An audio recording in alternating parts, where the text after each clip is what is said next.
പഠിച്ചു ജയിച്ചവരെ പടിക്ക് പുറത്താക്കരുത്, മലപ്പുറം ജില്ലയോടുള്ള ഇടത് സർക്കാർ അവഗണന അവസാനിപ്പിക്കുക എന്നീ ആവശ്യങ്ങൾ ഉന്നയിച്ച് MSF ജില്ലാ കമ്മിറ്റി രണ്ടാം ദിവസവും RDD ഓഫീസിലേക്ക് മാർച്ച് നടത്തി പ്രതിഷേധിച്ചു. പ്രതിഷേധക്കാരെ പോലീസ് അറസ്റ്റ് ചെയ്ത് നീക്കി. ജില്ലാ പ്രസിഡന്റ് കബീർ മുതുപറമ്പിന്റെ നേതൃത്വത്തിൽ 10ഓളം വരുന്ന പ്രവർത്തകരാണ് RDD ഓഫീസ് മാർച്ച് നടത്തിയത്.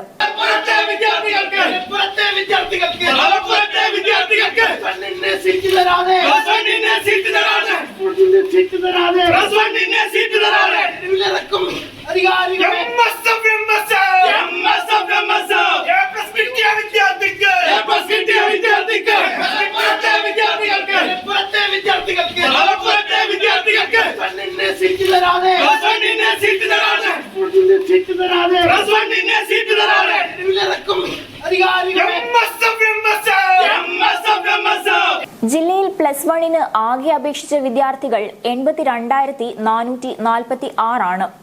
50,086 മെറിറ്റ് സീറ്റുകളാണ് ഉള്ളത്.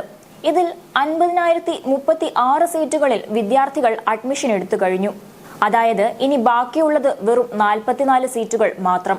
അപേക്ഷ നൽകിയ 32,366 പേർക്ക് മലപ്പുറം ജില്ലയിൽ പ്രവേശനം ലഭിച്ചില്ല. പുതിയ ബാച്ചുകൾ വന്നില്ലെങ്കിൽ ഈ കുട്ടികൾക്കെല്ലാം പണം നൽകേണ്ടി വരും. സീറ്റ് വർധനവ് അല്ല, പുതിയ 225ഓളം ബാച്ചുകൾ ആരംഭിച്ചാൽ മാത്രമേ +1 സീറ്റ് പ്രതിസന്ധിക്ക് പരിഹാരമാകൂ എന്ന് വിദ്യാർത്ഥി സംഘടനകൾ ആവശ്യപ്പെടുന്നു.